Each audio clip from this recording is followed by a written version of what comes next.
Hey folks, it's Jim, it's Julie, it's episode 255 of Geeking Out. We are back again with a very small week this week, so we're gonna go back to a little standby. It came from the bargain bin, and it came from the back issue bin. Yes. Just a little later, but first, let's get to this week's 4 new comics.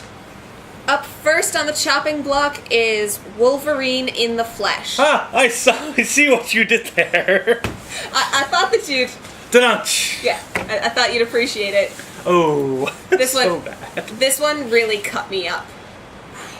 So, this is a one-shot Wolverine story written by celebrity chef Chris Constantino. And in this book, a serial killer is loose in town. His M.O., butchering people. So... Soylent Green. Yes. Actually, that's a little more on the nose than you probably realize. Well, noses are filled with cartilage, so they're absolutely delicious. Oh, yeah. They're the most delicate of the human. We could make some nice people jello from it. Probably, but I should stop talking, because the police will probably be after me now. Anyways, so...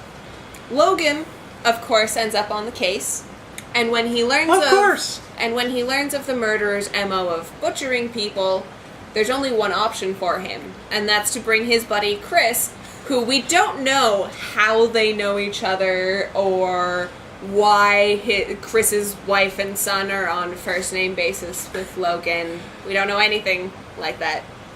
But maybe he gave him a really good tip as a child, and maybe.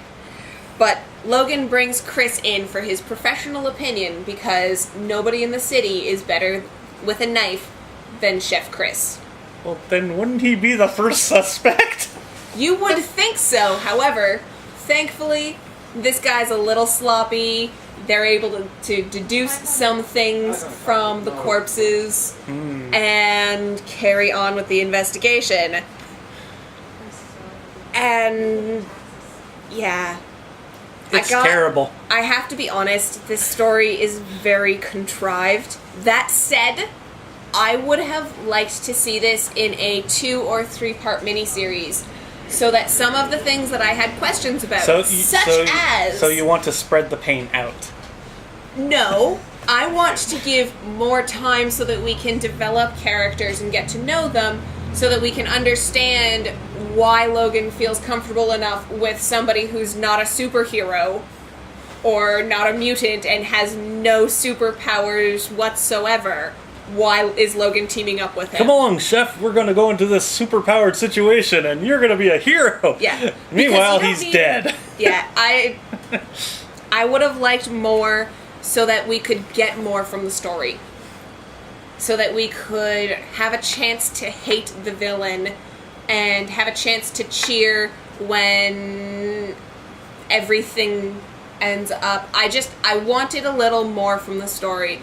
I would have been willing. There's very little in this story, for one thing, anyway. So willing to pay the money on a celebrity chef superhero crossover just because I love cooking.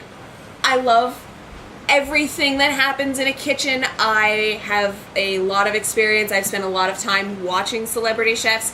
That's right, coming soon to YouTube, Julie's Cook-Off. This is a book that watch her burn down her house. It should have been right up my alley, but it was so contrived that it hurt me. Painful. It was painful. So, if you are a die-hard Wolverine fan and must have everything that Wolverine is in, even though this isn't really Wolverine at points, this book could be for you. Yeah, this does not feel like Wolverine at all. I mean, did we even see him say bub once? Yeah, there are a couple of instances of bub, but you get a bub once every 4 pages instead of a bub once a speech bubble. Logan was nice and kind, which, what? Yeah. The only person he's nice to is Jean Grey, I thought. And sometimes Jubilee. Well, and Shadowcat. So, there are a few ladies that he's nice to. Yeah. generally the ones he either loves or he helped raise. Exactly. So, I wanted more from the story. Getting back to the point, if you're a diehard Wolverine fan, pick it up. It's an interesting read, if nothing else. It's interesting to see the setting. Or, if, like me, you know a diehard foodie that you're dying to get into comics, give this one a chance because there are definitely aspects of being a foodie that are in there. But otherwise... He should have stayed in the kitchen. Yeah. Chris, you should have stayed in the kitchen. Don't quit your evening job. Yeah. All right. After that food-licious review, yes. Let's get to another new number one. It's Captain Midnight number one. I wonder when he comes out. No. I think it's 8 o'clock at night. Probably. You know, right when the streetlights come on. Yeah. All right. So, in the 40s, he was an American hero. A daredevil fighter pilot, technological genius, and superhero. But, since he rifled out of the Bermuda Triangle into the present day, Captain Midnight has the U.S. government chasing him, and he doesn't know who or what to trust. So, this is kind of interesting. It sounds really good. You start off in the 1940s with Captain Midnight dispatching some Nazis, of course, because 1940s. Exactly. What else is Captain Midnight going to do? Dispatch Japanese, I guess, but that would be offensive to some. Yes, because, no, I'm not going to... Yeah. We're not going to go there. Captain Midnight. Dispatching Nazis of the 1940s, yes. So it starts off with a flashback back to the 1940s, and then it goes all the way to present day with the descendants of the people who worked with Captain Midnight in the 40s. Okay. Kind of running into him now. How coincidental! So amazing. This was interesting.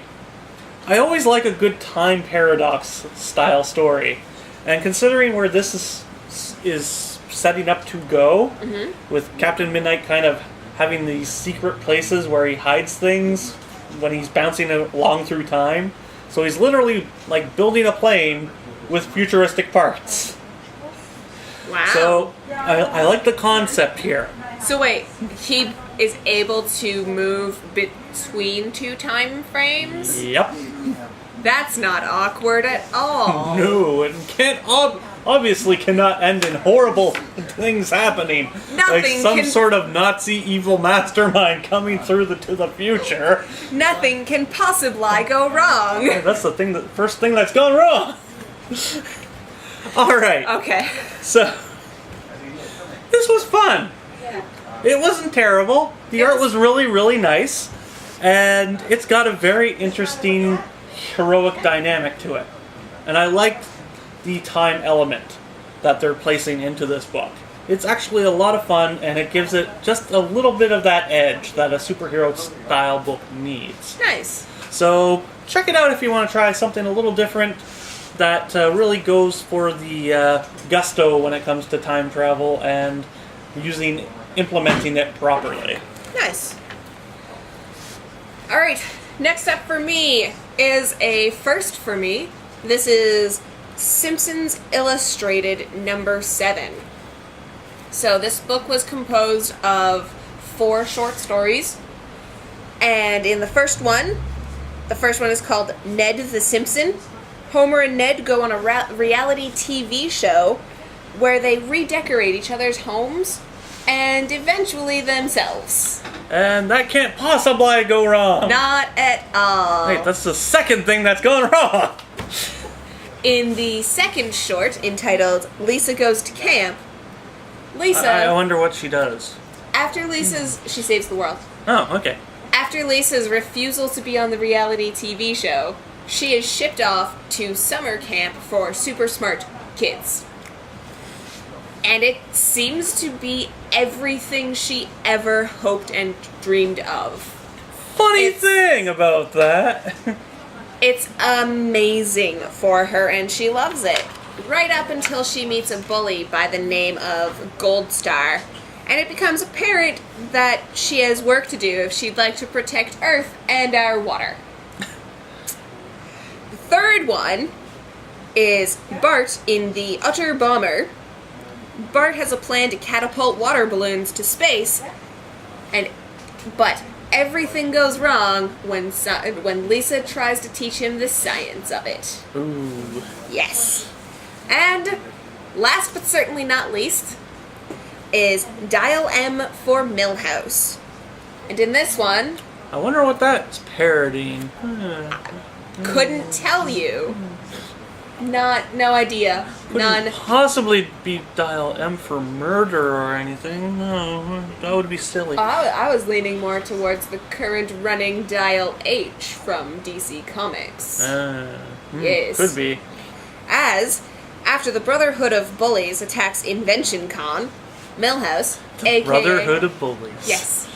Yes. They'll wedge you until you scream.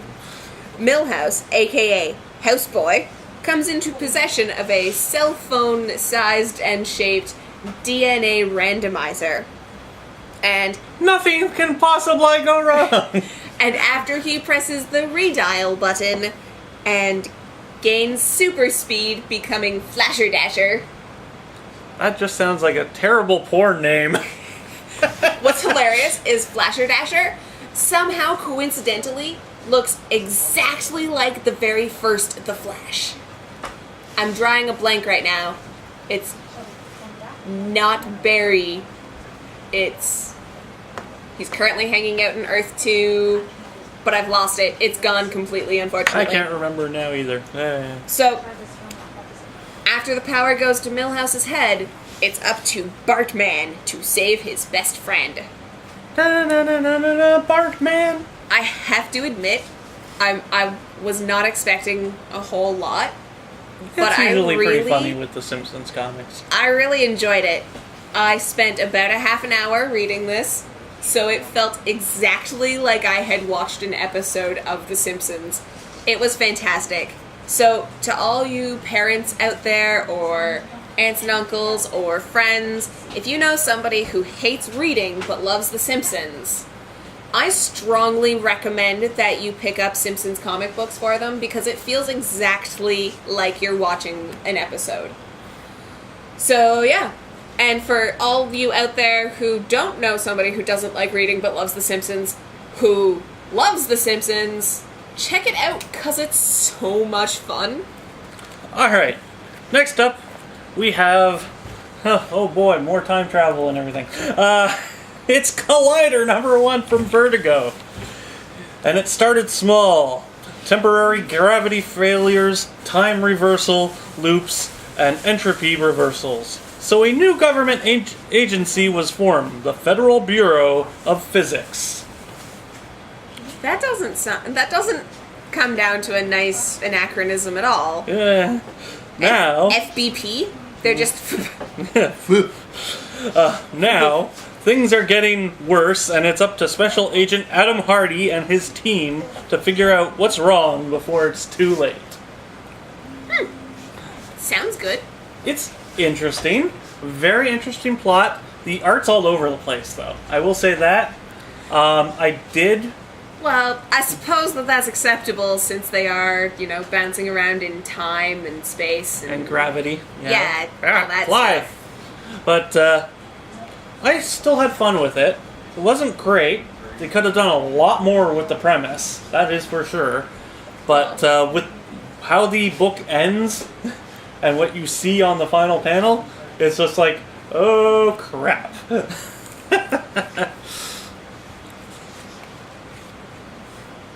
No, not that. That. Huh. Science. Science. Neat. Yes. But... Alright, so I did like this one. It had very interesting characters, which you actually do get to know a little bit through the story, which is nice, because it's very rare for that to happen right away in a Vertigo book. Yes. But you're introduced to these characters and you get to know them quite a bit right away, so it's really nice. Where this book is weak, I think, is the art. Like I said, it kind of bounces all over the place. And it's probably a stylistic choice, but for me it just didn't really work very well. Fair enough. But if you want to try something a little different with a sci-fi bent, try it out. It's actually pretty fun. Is it as bright and colorful as the cover leads one to believe? Oh, yeah. Well, that's kind of nice. The colors are all over the place, just as the art is. Nice. So it does work in that respect, and I can respect it for that, but it is a bit of a mess when you look at it that way. Alright, last up for me is It Came from the Back Issue Bin. Woo! Just doesn't sound as good as the bargain bin. No, not as spooky. No, nowhere near. Anyways. Because you never know what you can find in the bargain bin. Yeah, some of those books are terrifying. Yep, and we'll find out very soon. Alright, let's go. This one for me is Superman, the Kansas Sightings #1. And this is a 1 of 2. And in it, what if Clark Kent, Superman, wasn't the first Kryptonian on Earth? What if Jor-El spent years studying this planet before deciding to send his son here? He'd have known it would have been a better idea to send him elsewhere. Told from the perspectives of Jor-El, Clark Kent, and an abductee's mother, this book features people and relationships more than it features action and adventure. Though, from the last few panels of this book, I anticipate that part 2 is far more action-packed. That said, I really enjoyed this book. I liked the story. It was a little confusing at first trying to piece out who was narrating. Yeah. But if they did a good job of consistently having everything colored, shaped, and lettered differently, so it became very easy within the first, I'd say, 6 or 7 pages to figure out how the narration changes and shifts. I also really enjoyed that they were dealing with some of the more human aspects. They're dealing with some of the possible paranoias that I would expect to encounter in a Superman story. I mean, you're an alien coming to a weird planet, so of course you're going to be a little paranoid. Exactly. But I don't see a lot of people addressing that issue, so it's nice that it was finally addressed. So, guys, if you're looking for a Superman book that you haven't read before, I really, really recommend this book because the story is extremely interesting. There's tons of UFOs, lots of talk about people being abducted, lots of mystery, intrigue, some very, very touching, very human moments between a lot of characters, and it's really good. So go ask your local comic shop for a copy of Superman the Kansas Sighting. Alright, and last and not least this week, we return to It Came from the Bargain Bin with Ghost in the Shell 1.5, #1, which is subtitled Human Error Processor. Alright, and in this one, the covert ops of Section 9 are once again charged with tracking down terrorists, cyber criminals, and ghost hackers. But when dead people start turning up, walking and talking, Section 9 must hunt down the puppeteers, which may be some serious power brokers. Oh, that sounds interesting.